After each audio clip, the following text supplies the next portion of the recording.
What up, everybody? I'm Big Wos. And I'm Nando Vila. And we are the Woke Bros. Each week, we bring you guys lefty news from a lefty perspective, man. What does that mean? That means news from the perspective of working people like you and I. Yeah, do you think the Republicans suck? And do you think that the Democrats also suck? Well, you're going to like our show because we think they both suck. Absolutely. So if you want the news, all Skrilla, no filler, each and every Thursday, please subscribe, rate, review wherever you get podcasts, because the Woke Bros has their own individual podcast feed. Make sure you look up the Woke Bros, subscribe to us, rate us, review us, give us 5 stars, and say that we're the greatest of all time. See you guys soon. Welcome back, ladies and gentlemen, to the latest edition of the Woke Bros. Of course, I'm Big Wos, aka Wosny Lambre, and we got a very, very, very, very special show in line for you, in line for you guys today.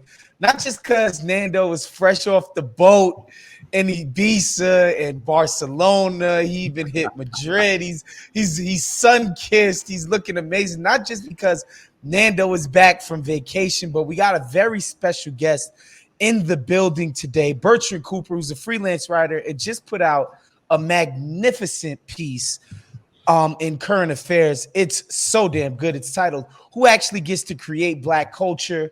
Who actually gets to create Black pop culture? A closer look at the economics of Black pop culture reveals that most creators come from middle to upper class backgrounds, while the Black poor are written about but rarely get a chance to speak for themselves. Bertrand, Nando, welcome back and welcome for the first time. Yeah, I appreciate you all.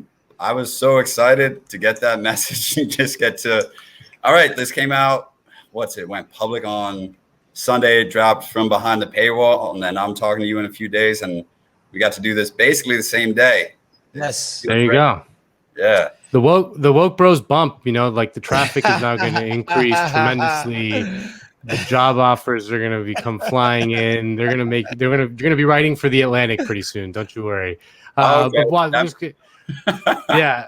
Do I look extra tan to you guys? Do I look extra tan, Wos? What's going on? You always look tan to me. Okay. So golden, bro. Golden. Feels good. Golden feels God. good. So Bertrand, I Feels want to get good. right into this, man, because I do, I'm not going to pretend that I did some extensive research on you. I read the piece. I reached out. I was like, this is somebody we need to talk to. Where are you from exactly? And, how did you even come to a place where you're writing this for Current Affairs? Yeah, so I was born in New Jersey. It's easier to say I'm from parts of South Jersey, anyone who's familiar with. Okay, so basically Philadelphia. Okay. Basically Philadelphia.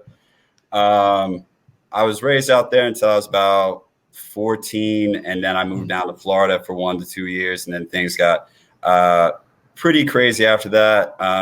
Y'all, read a little bit of what I wrote. There's some memoir moments in there, but the long and the short of it is, my dad was in prison in North Jersey from the time I was 3 months old until I was 16 years old.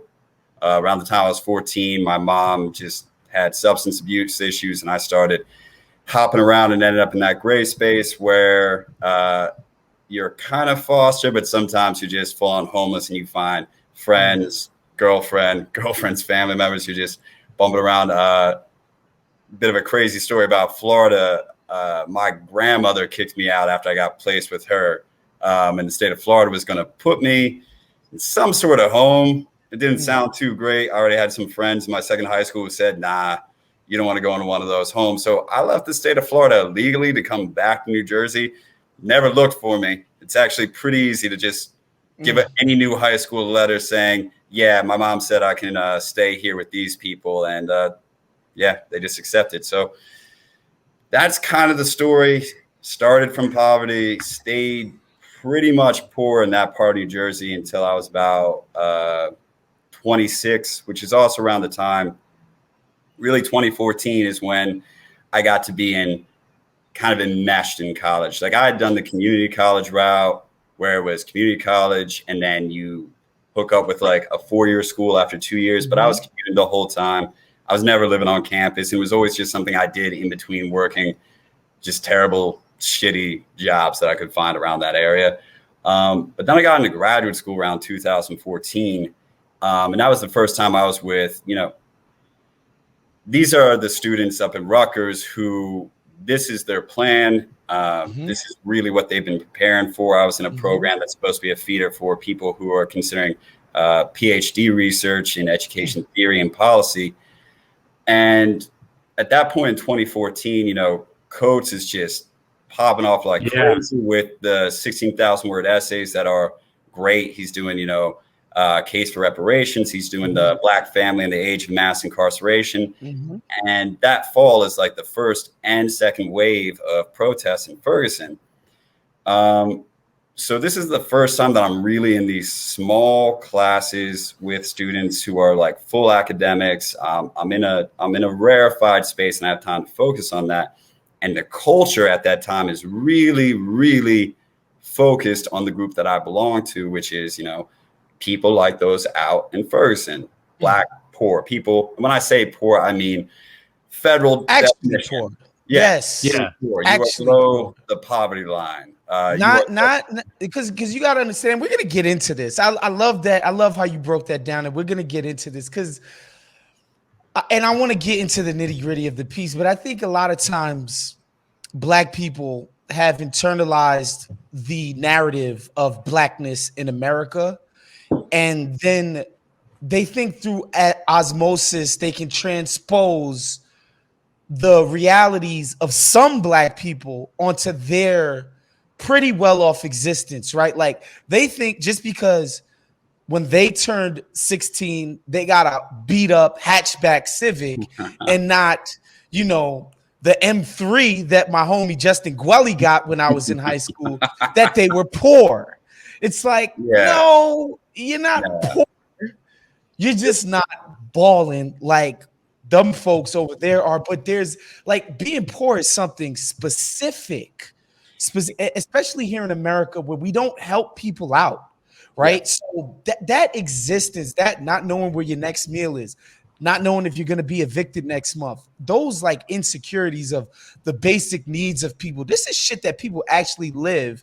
But yet certain Black people have convinced themselves that just because one time they was at a party that somebody happened to shoot up and they happened to get back home safe, that their life was always being shot up. And it's like, no, there's actually people who every day is getting shot up, right? Like that's what I think is good.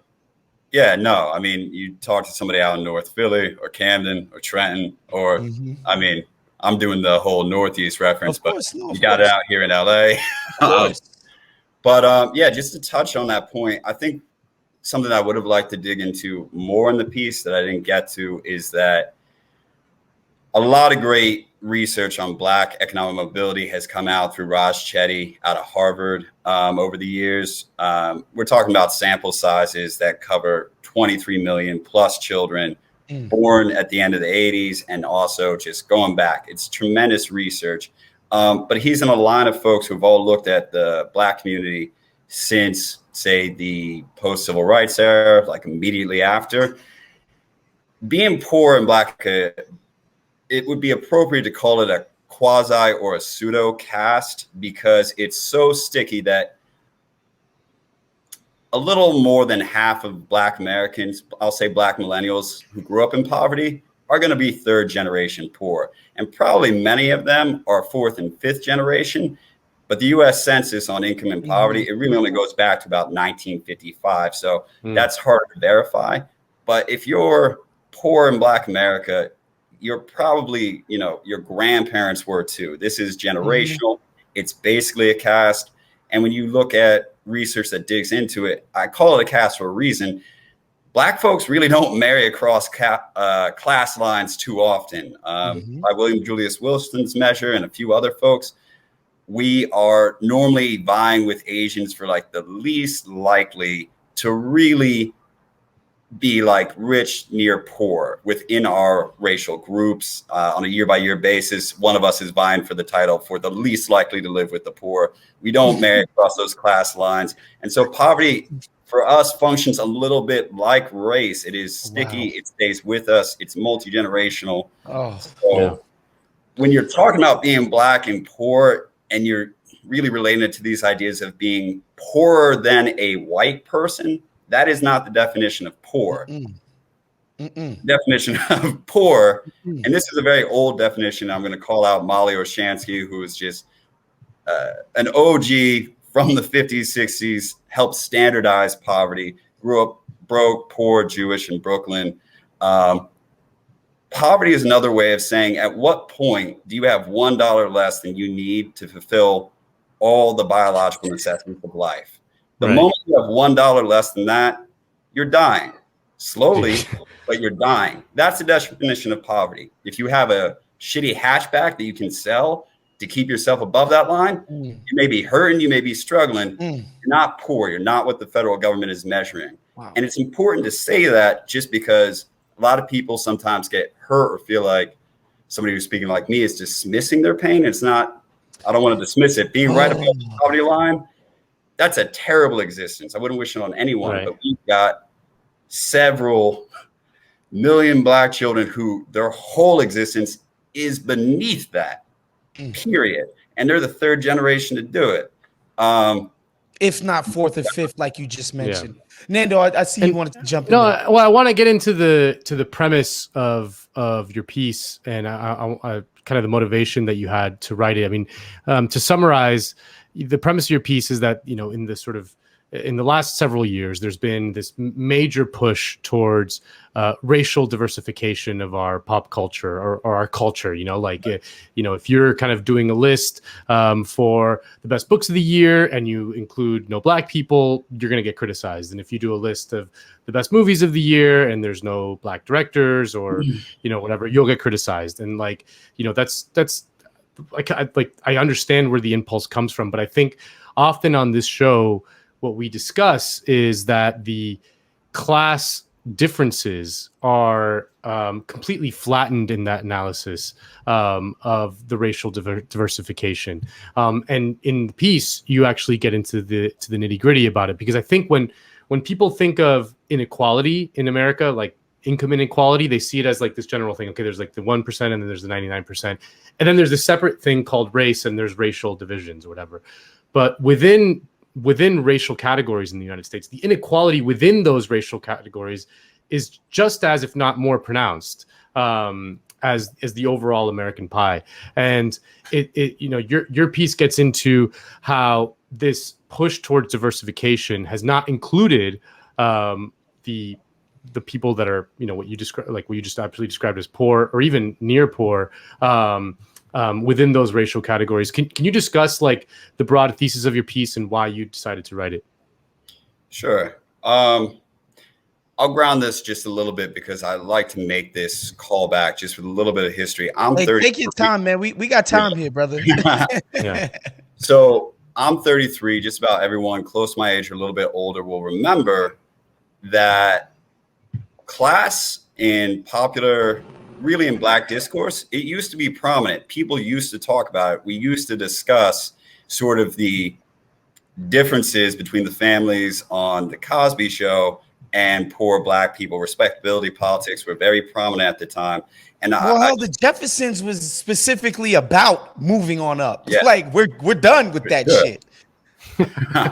So there's this really distinct moment, just a little bit before Obama's first term, where Pew did this amazing poll where it actually asked Black folks, do you think Black people are still one race, or have the differences between the middle class Black values and the lower class Black values changed so much that we're distinct? And it was very close to half saying that we're distinct. We've separated because the class chasm is that extreme. And there were a lot of interesting parts where poorer, younger Black people were more likely to think that their lives and their values had diverged. Post-Obama, class kind of disappears from the national discussion. You could speculate as to why, but for whatever reason, it becomes very important to the Black leadership to have a united front. Potentially that's to respond to the racism that Obama's facing from his critics. But that whole class divide just falls out. And this was always interesting to me because I grew up in the time where anyone who was a popular Black leader that or a figure that like my grandparents might have liked, like an Oprah or T.D. Blake's or any of the pastors, they hated hip hop. They hated black culture. Yeah. They hated sagging pants. They didn't subscribe to any of this. So Yeah. that's the little historical grounding. I come into graduate school, like I said, in 2014. This is also around the time of the opioid crisis. I'm watching white kids talk about the opioid crisis, and this is a liberal setting. This is an education program. They're very conscious of their class background, that they are not the same as the poor white person dealing with that. And when they speak on these statistics, because everyone here is trafficking in these statistics of suffering, that's really what they're writing about, they keep that distance. When the black and brown kids speak, everything was we, us, our, my people. And that stuck out to me right away. Like it was obvious that we weren't coming from the same place. That was the initial motivation to dig into this. And then really from that point on, when I was watching popular culture, I became pretty much aware that popular culture, for whatever reason, the reason I give is that black people are a minority in this country. White Americans outnumber black Americans 6-1. That whole fantasy about if you only had black friends, you'd know, it's demographically impossible. That puts popular culture in the position to be the main medium between black and white people. There's just so much here. But I want to just read really quickly the quote that you have from Cornel West at the top of the piece. I think is instructive. It says, this is from Cornel West on the Joe Rogan podcast that you quote. He goes, you got 1% of the population in America who owns 41% of the wealth, but within the black community, the top 1% of the black folk have over 70% of the wealth. So that means you've got a lot of Precious Jamals and Letitias who are told to live vicariously through the lives of black celebrities, so that it's all about representation rather than substantive transformation. You got a black president, and all y'all must be free. And then you dig into the story of Donald Glover later in the piece, which I found very interesting to read about. Can you talk about Donald Glover? Yeah. Just one thing to frame that, because I'm all over the place. One of the big points in there is that popular culture is made up of jobs, of people who work occupations, which means people apply in various ways to get those. And what a lot of people don't realize is that popular culture is a college-educated industry. Yes. And it's not specific to like the super rich. It's everyone from the editor just trying to get on the ground floor, who might be at the 40K level, up to CEOs at HBO. You need a bachelor's degree. It's a college-educated field. When I started looking into preferably from an elite university. Yes. Very much preferably from an elite university.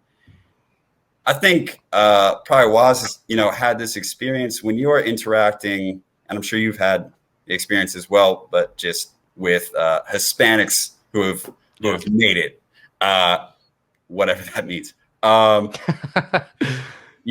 Where you're having a conversation with someone, they find out about your background, they think you have a whole lot in common. Well, from 2014 on, and with Oscars So White and everything like that, and these diversity pushes, everyone was trying to be more woke, trying to read more things by black creators, watch more things by black creators.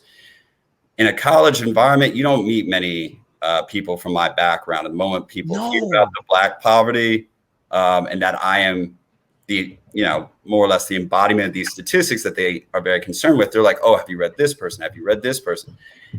I started looking into those people, especially because I also was, getting interested in writing, and you kind of look up people who have success to figure out what's the blueprint. What do I have in common? What things might be in my favor? What things are holding me back? And it was just very obvious that most of the folks that people were recommending to me, most of the people who were being celebrated, they were college educated, which I knew from studying education theory and policy. A bachelor's degree is heavily tied to class background. The old statistic going back to Obama is just, only about 1 out of every 10 high schoolers who again, beneath that federal poverty line, beneath what they need to sustain themselves biologically. Only about 1 in 10 is going to graduate with a bachelor's degree one day. A fraction of that might go to graduate school. And and then of course you kids just keep breaking it down more, where it's like might go to grad school, might go to Stanford, might go to Harvard, like you keep once you start making it more and more elite, obviously the amount of people from that background, it's become completely diluted. And I can speak to this just personally, anecdotally. I can remember the first time I went away. College was revelatory for two reasons. One, growing up in New York City, we don't have trailer park white people. Every white person is firmly blue collar, working class. Talking about both parents is working class type of people or better. There's nothing underneath that in Queens, in Brooklyn, in all of these places. Like I never, ever met a white person who was doing worse than me. Not one. Never. Yeah. So my first day that I moved in college, I moved in with some kids from Central Pennsylvania, and I think I unpacked about 6 pairs of sneakers. And I remember my one roommate, I'll never forget it, my man Mike Reichert, he said, "What you got all them shoes for?" This was a white boy from Central Pennsylvania. And I was like, "Bro, I need like 4 times as many as these. What are you talking about?" Right? So that was the first time I encountered a white person who like saw materialism and like they just had a different view on it than literally every single white person I'd ever met before that. Right? Like they're super revelatory. Like their relationship with things was just different than my own. And I was black. I was like, damn. And then of course the town of Altoona, there was desolate, whites and all of that, like destitute whites, excuse me. And I was like, damn, like I ain't never met white people who had shit more fucked up than me and my family. That was the one. Then 2, the black people that I met in college, I kind of hated. Not gonna lie, I hated them. I was like, these fake fancy Negroes. Like I don't like but the thing that kept saying to myself, I was like, I would never hang out with these kids on my block. Like if they lived on my block, I wouldn't hang out with them. They were so obviously different. It was so obvious that college self-selects for a certain type of black person. Like I learned that 1 and 2 in my first week of college. It's like these people are different. They're different than the people I know. And I didn't grow up poor at all, but like they were just different kinds of people. So that's a great segue into like Nando actually trying to make me say something more concrete on Donald Glover. So just to do this example, Donald Glover is one of the most, celebrated black creatives that were close to my age. Donald Glover grew up in what would be defined as a solidly middle-class home. Mom's a daycare worker. Dad was ex-military, got a job in the post office, and they were getting cleared to foster kids, really the sort of kids that are from my experience.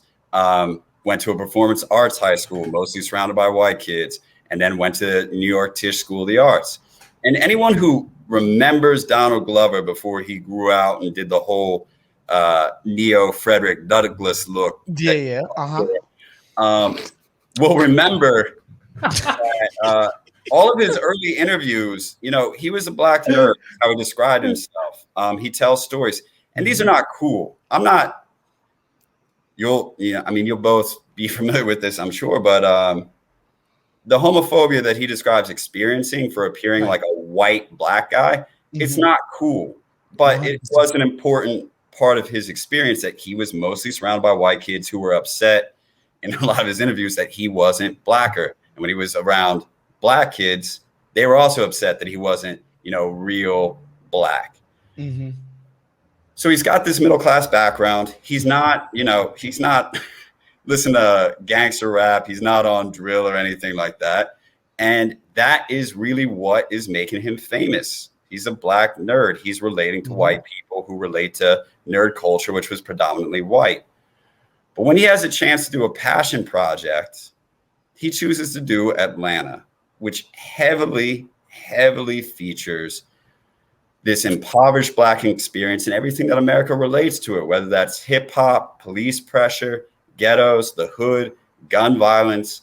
It's all there. And when he gets interviewed about this, he says, in the New York Times, that if you want to be successful as a Black person, you have to sell the Black culture. But it's important to point out that there are many Black communities, and there is more than one Black culture, despite what anyone's thinking. We're not all responsible for creating what I'll call the hip hop culture, which really to me is Black poor culture. We didn't all participate in that, but that's the one he had to sell. And he wasn't coming from that background. Again, he was coming from solidly middle class. He got his first job, not really an internship, but he got it with Tina Fey. And he got that job because when she got the go ahead to do a diversity initiative, and she was being told, hey, if you can find a Black or a brown person, we won't even make that a part of the show's budget. That's just a freebie. Right. She only selected from college educated Black people. And by picking that as the filter, she's getting bachelor's degrees, which again is tied to being middle class. And Donald Glover's age matters here because right around the same time, maybe a little bit younger than me, Jared Carmichael is coming up in stand-up, doesn't have that experience, is clearly immensely talented, but he's not going to college. So his name isn't going to be on the pile with Donald Glover's application. And yet now at this point, we can see both talented brothers, both great, do amazing stuff. But how they got there is very different based on their backgrounds. Jared Carmichael came out to LA out of high school. If anyone's seen his kind of the family documentary that he did on HBO, he was coming out of the hood. So yeah. And what I loved, because again, this is something I want to pat ourselves on the back here very quickly, Bertrand, if we can, because this is something we talk about all the time. It's okay, don't tell me you're going to get in your diversity initiative. Don't tell me you're going to pluck another Negro out of Yale and Harvard. That's not diversity. Those people basically, regardless of their freaking background, and I think the Obamas are the perfect example of this. Yes, they're Black. Yes, but what they are first and foremost are fucking elites. Period. Yeah. That's full stop, period. That's how you get Tim Geithner. That's how you get Larry Summers. That's how you get all of these monkeys. They're elites, first and foremost. So stop talking to me about the diversity that you want to tout. If you got somebody from Goldman Sachs who's Black, that's not diversity, right? And what I love about what you said in the piece was the crazy shit is nobody will ever question what Donald Glover is doing with poor Black people art because he's Black, even though that motherfucker has never been poor. But with a white person, we automatically take the posture of, yo, what the fuck? Are you entitled to talk about this? Yeah. So, and you said something that was really relevant to this. And again, I don't like the flack, the narrow box that Black people get put on, where there's only one way to be Black. But it is relevant that, as you said, certain people, they wouldn't have been hanging out with you in New York. They wouldn't have been on that block. They wouldn't have been in that room. Donald Glover is one of these dudes who would not have been in that room. No, he would not on a the chance. block. No, he certainly wouldn't have been in the poorest section where shit gets really wild. And that's relevant because that turns him into an outside observer. That makes Atlanta an artistic ethnography, a very middle-class, educated person who has access to some Black rooms because of his skin color, got to kind of see how those folks live, but don't confuse for a second. Don't imagine that if we gave Black people in that area the opportunity to tell their own stories, that it would come out looking like Glover's version. Glover's version, in my opinion, sells very well to middle-class whites because, people always especially liberals they like to mention how race is a construct. And I take that seriously. But if race really is a construct, well, we got to look at the other features that are developing you as a person. If race is this thin construct, so you're a human living in America, exposed to middle-class life, exposed to this whole culture, if race isn't really real, then probably those forces are going to make you very similar to other humans in the same experience. Donald Glover grew up in a way very similar to other middle-class Americans. And surprise, surprise, when he internalizes his observations of poor Black experience, it resonates as art with middle-class people. Rest in peace, King Von, but if King Von had picked screenwriting instead of hip hop, I'm not sure his version, his motivations, the values in his art would appeal. Maybe they would, but I'm not sure it'd be this easy imbibe where there's nothing challenging. There's nothing challenging in Donald Glover's work for somebody who comes from that value set, which there's nothing wrong with it. There's nothing wrong with that value set, but it's just. I hate to pick on Donald Glover, and I also genuinely don't subscribe to the idea that you can only write about your exact experience and whatever. Like, I hate that trend in the sort of liberal culture these days, where it's like you cannot write an Asian character if you are not whatever. Like that, I think that's totally contrary to art. But on the other hand, it strikes me as reading I go back and forth between a sort of charitable interpretation of the diversity push in elite media spheres, where it's like it's a well-meaning thing, but it's like, they're picking from the Harvard kids because that's like what they know, and that's just what they have access to, and they submit the best writing samples and whatever. But the sort of more insidious interpretation is that there's a sort of laundering going on, a sort of laundering of the guilty conscience of the white middle class or upper middle class liberal by a lot of this diversification push, in which they can kind of observe the safe Black guy or the safe Black guy's version of it, and it allows them to feel like they're doing something good for this thing without actually ever having to do anything good for this thing. Does it make sense what I'm saying? That it's like that it's like a way to sort of to launder the guilt of that a lot of white liberals feel about the racism and oppression that exists in this country. Yeah. So 100%, it is a way to alleviate that guilt. And there's a lot of times I've related this to, it seems, really far afield, but environmentalism and the idea of recycling. Recycling is very simple, and we adopted it very quickly. And many people, for one reason or another, are convinced that by moving their hand like 3 inches to the right or the left after they buy nearly the same product and support the very same industry and infrastructure, but by doing that, they have taken themselves out of the guilty party because they've been conscious in some way of the problem. And I don't really know what that's worth or how much better you are than the next person who just chucks it right in the trash, but I guess that's something. But the point is that minimum amount of consciousness and that very small action is enough to assuage what I'll call guilt, to, steal what you're saying, Nando.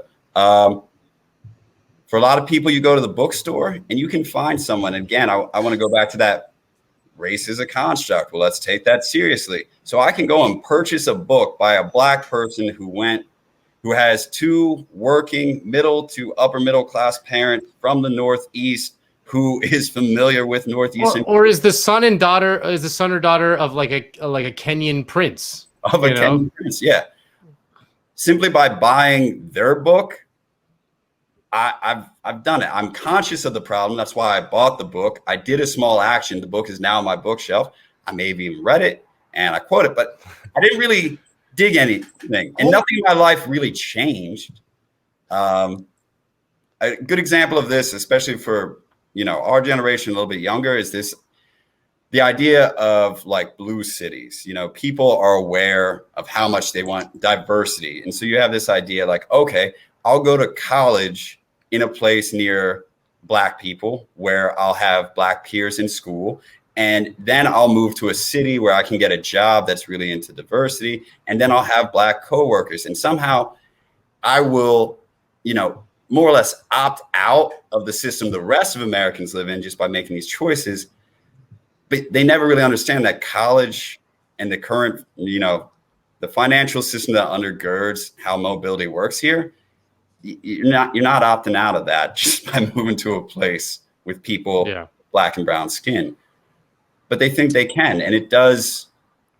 One way to say it is it alleviates guilt. Another way is like, it lets you not think about it. Yeah. Because you can see other Black people around you. You see them on campus. You see their faces on the books. Hulu's giving you the woke watch list. Just go through these and, you'll be in touch. You'll be in touch with Black. You won't be racist. I promise you won't be racist. We want to try to get, because obviously we're on the same side of this argument. And if I can, I will try to espouse some of the feelings, because that's all they are, is feelings, as it pertains to the Black bourgeoisie and what they feel their proximity is to the most downtrodden Black people in this country. I do want to talk about the Dave Chappelle quote that you put in there, because it's a very honest one. And I love Chappelle. Of course, he's very honest about this. And I'm gonna get to the Black bourgeoisie, but Chappelle says this. He says, quote, when I was growing up, I was probably about 8 years old. And at the time we were living in Silver Spring. Yeah. Yes. Common misconception about me in DC. A lot of people think I'm from the quote unquote hood. That's not true. But I never bothered to correct anybody because I wanted the streets to embrace me. As a matter of fact, I kept it up as a ruse. Like sometimes I'll hang out with rappers like Nas and them, and these motherfuckers start talking about the projects. Yo, it was wild in the PJs, yo. And I'll be like, word, nigga, word. But I don't know. I don't have any idea. Dave Chappelle. Yeah. Fucking king. Fucking king. It's just, and that's one idea, right? Which I think just happens to be the truth. And then you'll have people who will say, basically, they'll be like, and I don't want to sound glib here, but follow me here. Folks will be like, Skip Gates, Beer Summit, George Floyd. Skip Gates, come on. They called the cops on him at his own crib. Skip Gates, George Floyd, it's the same. What would you say to those people, stupid as they might be? So, I want to give credit to credit where it's due. 10 years before I'm even born, William Julius Wilson, if you're not familiar with him, please go see this man's work. He helped inspire The Wire. I hope that brings you in. He's also basically wrote the core parts of my thesis, again, a decade before I was born. But he tried to bring up how class was affecting Black people post-civil rights in impoverished areas. Class was affecting them more than race really was. And the rebuke that he received about that was, if all Black people are suffering, why focus on the Black poor? If all Black people are suffering, why? And in his words, and he is a gentleman, especially for somebody who came from dire Jim Crow era in Pennsylvania, rural poverty. He really could have had a chip on his shoulder, but he is a gentleman scholar, and he just kind of, kept it moving. But they told him, why focus on that? They almost skipped all of his emphasis on like how poor Black people were living. When I hear people attempt to, relate the George Floyd situation to a Skip Gates, to being how it's so hard, I guess. And I can imagine you have a very specific ideas about this, because I'm looking at you right now. You're a handsome brother, you got a little Jesse Williams vibe going to you, I would say. But you're a light-skinned cat, right? And you just described your upbringing as decidedly not what people think light-skinned people's lives are like. Right, which is not to say that girls didn't like you, X, Y, and Z, because that's the type of shit people get jealous about. But you literally grew up poor, right? Yeah. And I would imagine when somebody like you is making these arguments, you know, I could see a certain type of dark-skinned black bourgeoisie talk about getting pulled over in their Lexus being the end of the world. So, Basically, that's on par with destitution, getting So- pulled over in their Benz. I want to pull out a few things. First off, most of the time, they ain't going to say it to my face. If I get invited to a panel, no one is going to have the gall to say that these things are really equivalent. But they do talk the way you're saying, as if it's all in the same family. So that's good enough. It's all oppression. So it's related. That's one thing. The other part of this is this. People may, I hope, remember Between the World and Me with, Ta-Nehisi Coates, Ta-Nehisi. The whole premise of that book, really, his main argument, because he grew up middle class too, very much so. And he's always been honest about that. He will correct people who say, oh, didn't you grow up poor? He's very honest. But his whole premise was because a friend of his, Prince, who was the son of a college-educated woman who had done very well because he was very wealthy, simply because that individual was eventually murdered in the same way that George Floyd was. All Black people, regardless of class, because they can suffer some of these same fates, they're in this together. And there's a few problems with that. I hope they're obvious, but if you want to get really, let's get into it. Let's get into it. Yeah. Let's say that you have the option to live George Floyd's life. You know when he's going to die. You're told at the beginning, and you know what he's going to go through each day of his life. He's going to go through hell. And on the other hand, you could choose to have a life like Coates' friend, where you're going to die. It's going to be terrible. But the days leading up to that are not filled with poverty. They're not filled with violence. I'm not saying that either of these men got got a life that was worth living. They shouldn't have been murdered. But I frame it this way because everyone knows that if your time was ticking down and you knew it, you would never choose to be broke for 40 years and just act like, well, I'm gonna die at 40 anyway, so I'm gonna die at 40. It really doesn't matter if I'm living under constant assault and most of my family is in prison, and every day I'm oscillating between fleeing violence or fleeing hunger.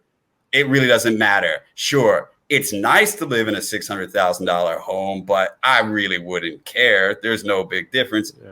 You know which life is better, and those days mattered. The days that they lived, what they went through mattered. So that's one thing when people just act like it's all a wash. The other part is like, I want to relate this to the other marginalized groups within a marginalized group. Black women were told to focus on the big picture. If all Black people are suffering, why focus on Black women's issues within the community? LGBTQ Black people were told the very same thing. If all Black people are suffering, why focus specifically on your issues within the community? You preaching.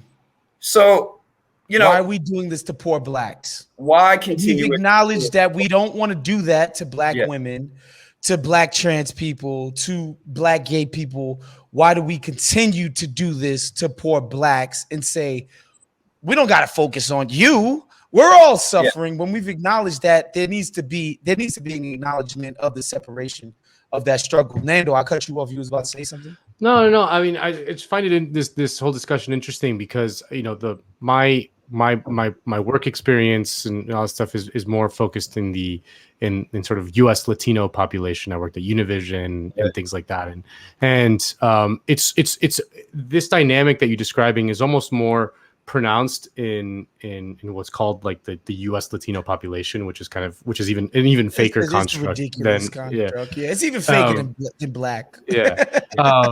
Like because 70% of what are called U.S. Latinos come from Mexico, or Mexican Americans, like Mexican descent.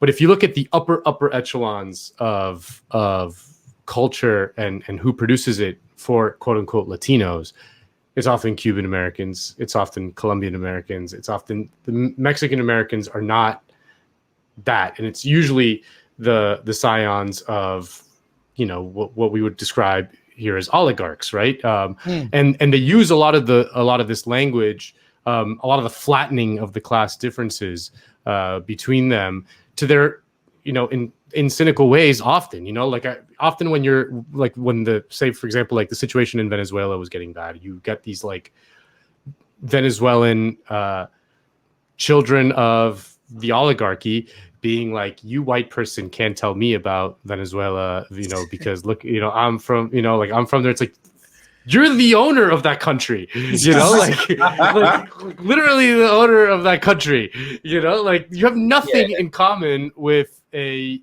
you know, someone who works in the California Central Valley picking oranges or whatever, you know, from Guatemala, you know, like it's like those worlds couldn't be farther apart.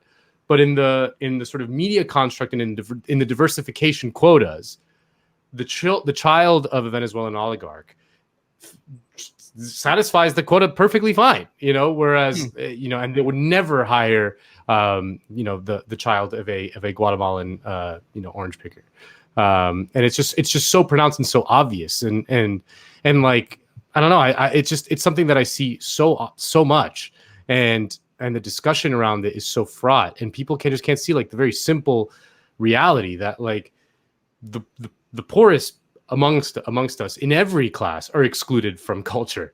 You know, like there are not many white poor people also doing culture. There's just not, you know, of course not. You know, very, very few. Like you put on your piece, like, you know, all the people, you know, half of the comedy writers in Hollywood went to the Harvard Lampoon, at the Harvard Lampoon, like within Harvard, a smaller thing. But yeah, I mean, it's just so much in the American kind of race reductionist moment that we're seeing right now, which has become so hegemonic in amongst liberal circles. It just completely erases these very obvious dynamics, and it I don't know, it just drives me crazy. And the reason why it drives me crazy specifically is because the point of race is to reinforce the class structure. Like that's the whole point of it, right? And then these fucking blacks and Hispanics go out and they like actually do it. Like actually say, no, we need to flatten the race thing, ignore the class struggle, even though the entire point of doing that, race reductionism, is to do exactly that. That's what the masters wanted to do. Like it's this weird, it's so fucking insidious how it works. But you know, we can talk about that. But I want to ask you specifically, Bertrand, because Joy-Ann Reid is sort of a whipping boy or whipping girl on this show, for me specifically, because, you know, you talk about Coates' book, and I think Joy-Ann Reid is very instructive of this, because I think why this is important, because what ends up happening is that these people with these outsized media platforms tend to speak to things that are very personal to them, right? Like Ta-Nehisi's book is personal to his own experience. It's not empirical in the data, it's personal. And so when Joy-Ann Reid goes on MSNBC and Joy-Ann Reid, fucking millionaire, is talking about what black people need, that shit is a major problem, because she's speaking specifically towards her own needs. And she can say, I'm black, I know what black people need, but it's like, bro, no, you can't speak to the struggle of black people struggling. So now, just because it's useful, because I mean, I also want to tell you both, I am enjoying just this conversation so much. Writing and having a unique perspective, like people think like, oh, that's great, you have something to market, and it's like, yeah, that's true. But while you're writing this unique perspective, you can't talk to anybody because they haven't heard what you're trying to put out there. So I really appreciate this. Something that I think is useful is like when we're talking about these struggles, whether it's the Hispanic, struggle or the Black struggle, and we're talking about the race level, most of these folks will acknowledge, they do it in the Times, they do it in all these different places. Of course, class matters. They'll put class at the end. They'll always say things like, this affects, poor Black people the most. They know that they have to pay lip service to the horror of those people's lives. Here's the thing. What can you point to that you are doing that will get a poor Black person in a position to speak for themselves? It's really that simple. And I could say the same for the Hispanic community. Okay, you want to speak for Hispanic people, but you also acknowledge classes. And what are you doing? What have you done? Are you collaborating with poor Hispanic communities?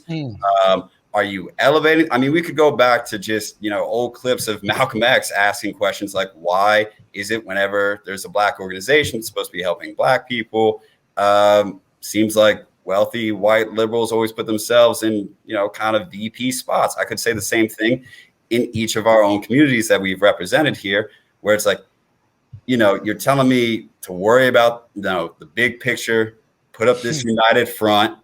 You're acting like, my spokesperson. What are you doing to make me a part of that process? Let's just No, Bertrand, you don't get it. We just need a couple more Oprahs and Jay-Z's, and it's gonna be fixed. A couple more Puff Daddies, and this Black thing is gonna be out of here, brother. And that's really kind of the interesting thing. I mean, up until COVID, the number of Black people living in poverty was getting smaller, but not really because poor Black people were getting out of poverty. It was because the populations around them, whether through growth rate, living longer than poor Black people certainly do, or immigration from Black countries, it was because of those factors that the number was getting smaller. But we're getting, we're getting a lot of people who relate more to the Oprahs. That's closer to their current experience. I think that Americans are very much taught that time happens and then progress happens. That it's just as the years go forward, that this year's better than the last, and there's progress happens, and and I think that's especially true when discussing race. There's a kind of feeling that it's better to be a Black person today than in 1960, before pre-civil rights. And while it is true that in the upper echelons of culture, and that there's more Black movies, and that it's you can't be an overt racist on TV anymore or in the news or anything like that, the conditions of the average working class Black person today are not necessarily better than the average working class Black person in 1960. Certainly in the South, maybe that's a separate issue, but in the 1960s, there was a large Black industrial middle class, and with the industrialization, which decimated the Black working class, just like it decimated the working class in America writ large, conditions in amongst the Black poor have gotten considerably worse. So there's this weird dichotomy going on in which there's this feeling of racial progress, but then you look at things like schools are more segregated, and schools and neighborhoods are more segregated today than they were 50 years ago, and there's this weird kind of thing where the upper echelons of culture and polite society have become much more attuned to discussing race. They don't say crazy shit anymore. It's like they actually say the opposite. They use quite radical language. Nando, I'm still speaking crazy. Nah, I know. You should see our text history. But that's a kind of dynamic that we exist in today. I feel like, in which that there is no kind of material analysis of any of this shit. It's all purely kind of window dressing and symbolic rather than actually material. So, I'm hoping that your viewers, everyone who knows you, anyone who's even met you on the street is going to go read the current affairs article. But just for the folks who haven't, there is a certain credentialing experience or credentialing process for real blackness, and I should put that in quotes, especially if you want to talk to the public. My own background, being, the child of somebody who went to prison, being the child of somebody who was homeless, who was a substance abuser, going through poverty, going through really foster care systems, all this, starving. I have to say all that because if I just say I struggled, people are going to come at me. The bar is too low. It'll be too easy for them to say, oh, me and Bertrand were really on the same plane because we've kind of struggled. I had to tell all these lower details just to make the stakes so high that they're unassailable. Right. The only black people who might try to question those credentials are people who have that experience. And you're going to find there aren't many. So, wow. There's many who are alive, but there's not many who are who went to graduate school.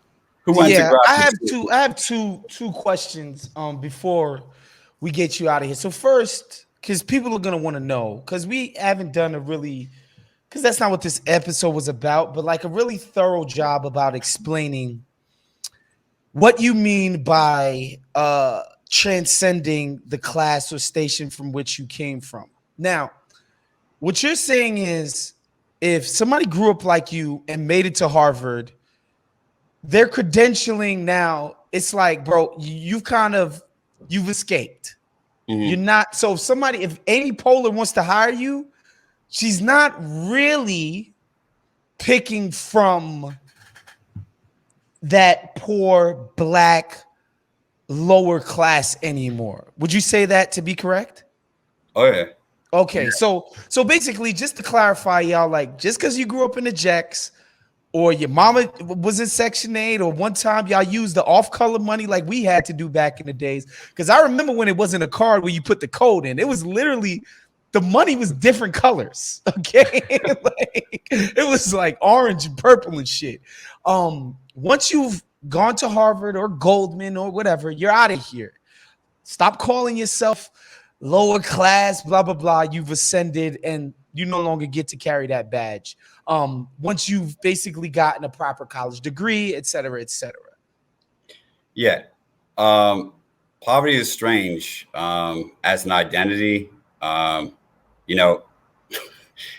You can't change how it shaped you, but I don't deal with those things anymore, which is kind of a mixed bag because it's certainly it's kind of like how you said when you went to college, you didn't necessarily click with all the black people you were meeting there. Mine is stout, Do you feel guilty?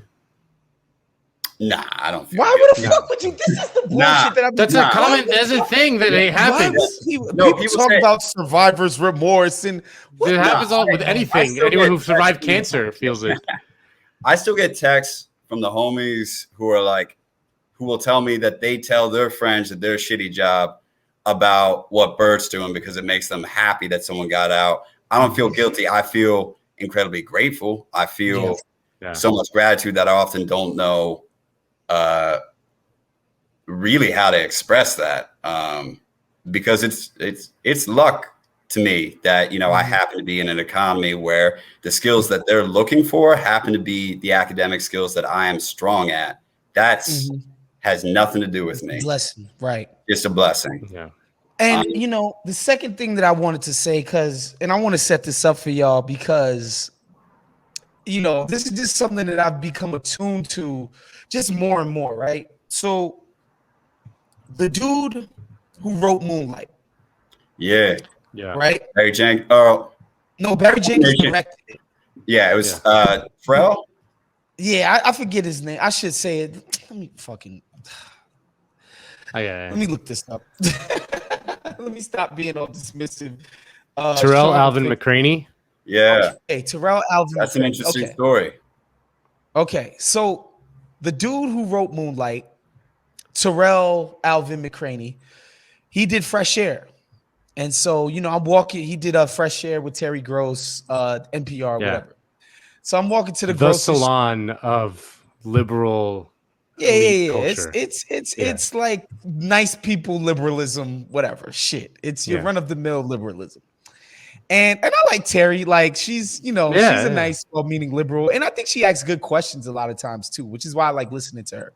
Anyway, she's talking to this homie, and he's talking about how he sort of felt lost after Moonlight because he's getting all these opportunities. And, I went to the Vanity Fair party after winning the Oscars, and I just didn't feel that great. And I felt out of place. And even though I won an Oscar and I'm in demand and I can get basically whatever fucking job I want and this, I still got to deal with code switching and microaggressions. And I literally had to turn the shit off because I'm just like, yo, fam, you from Liberty City, my boy. Like, you from the mud. Do you feel me? Like, to pretend that these problems are the same as the problems that you used to deal with just kind of like make me want to scream. And I'm just like, how do these folks get lost in translation? And then, of course, and I might have mentioned this on Woke Bros before. I just want to use this as a second example to round this out. The New York Times does a pop culture podcast with two writers, Wesley Morris and Jenna Wortham, like on their beats when it comes to movie criticism and tech writing and all of that. These people are brilliant at what they do on their beats.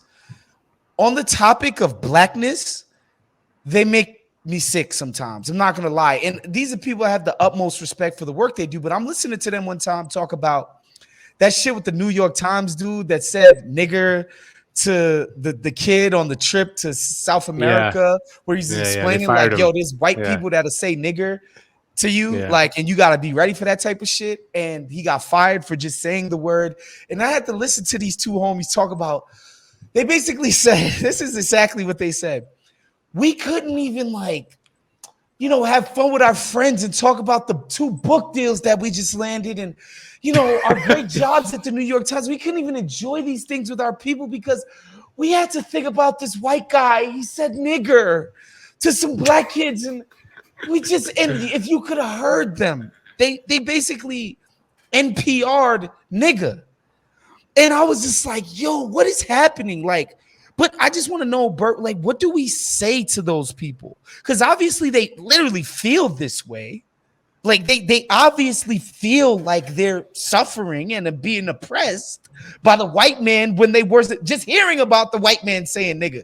Like just hearing about it. Yeah, they didn't hear it. They didn't hear it. They weren't even present. Just hearing about it turned them into like the most miserable, they're suffering people. What do you say to that? I want to hop on Terrell real quick because something that I'm really curious about, and I don't know that this will be also, we got to say he's a gay guy too, which matters as far as when we're talking about the oppression Olympics thing that we're doing. One of the things that I'm hoping this writing and, talking with y'all, and if I get to talk to anybody else, one of the things I'm hoping we'll do is just alert people. Me and Terrell likely will never be in a room.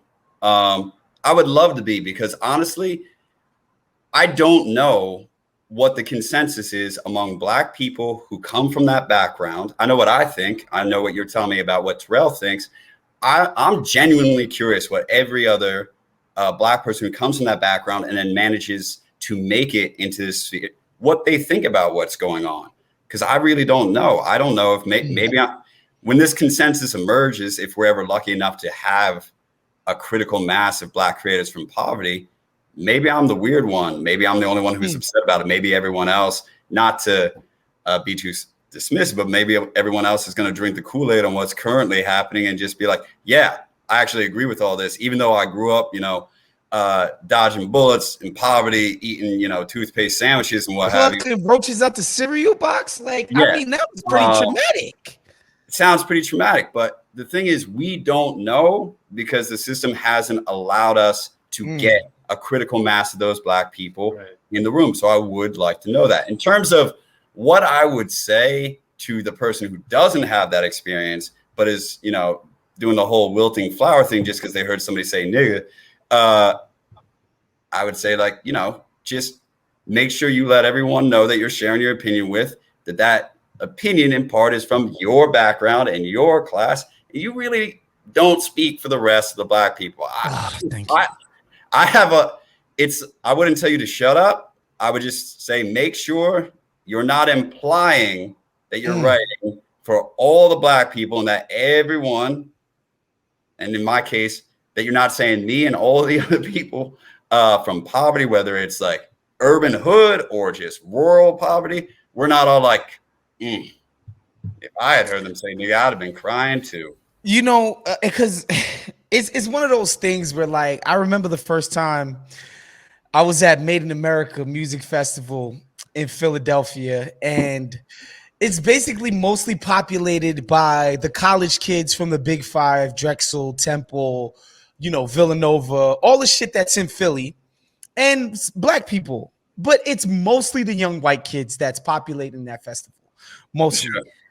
And, you know, YG gets up there and he performs My Nigga.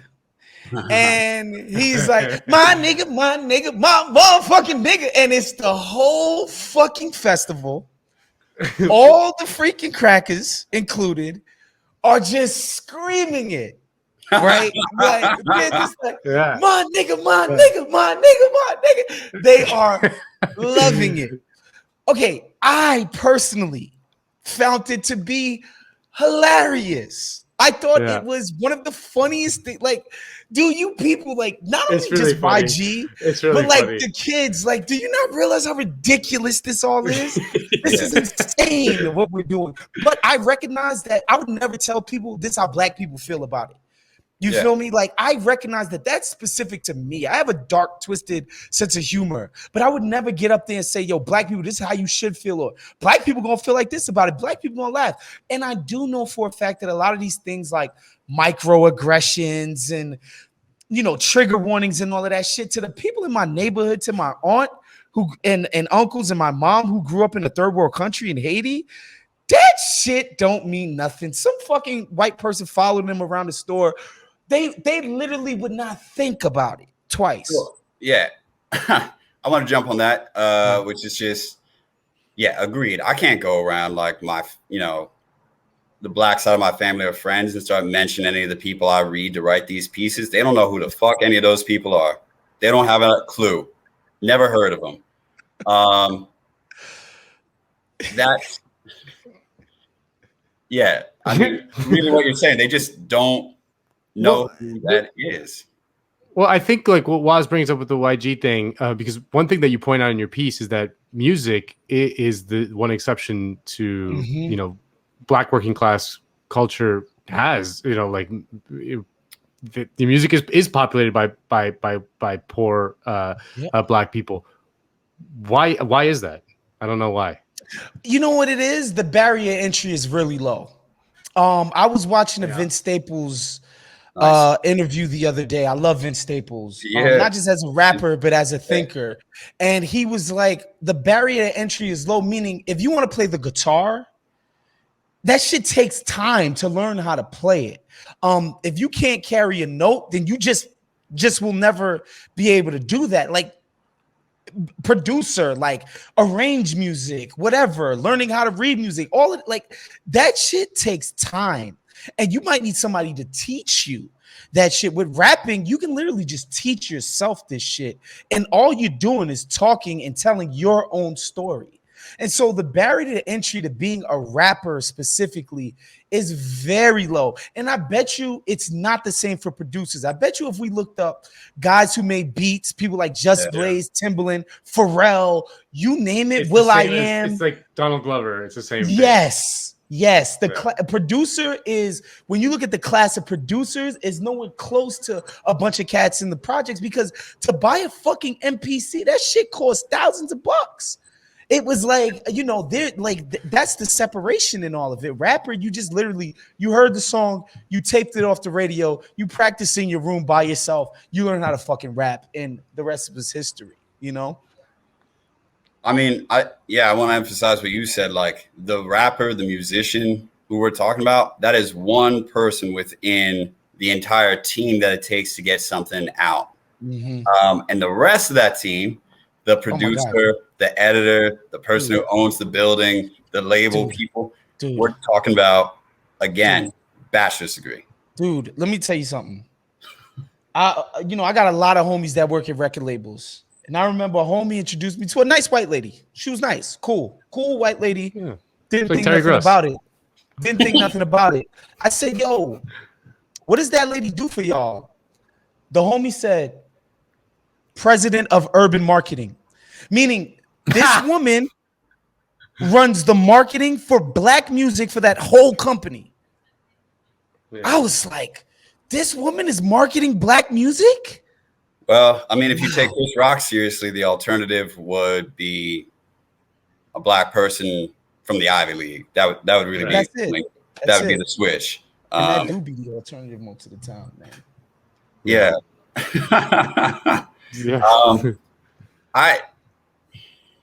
There's just so much here. I appreciate y'all letting me like just ramble through this. I love it. No. It's honestly, it's been great. I mean, I really encourage everyone to seek out the piece in current affairs. I promise I'm polished on the page. I swear. Check it out. You're pretty polished. You're pretty polished on the mic, dude. Don't worry. And it's not just, up here, a lot of times we just talking, we making jokes and whatever.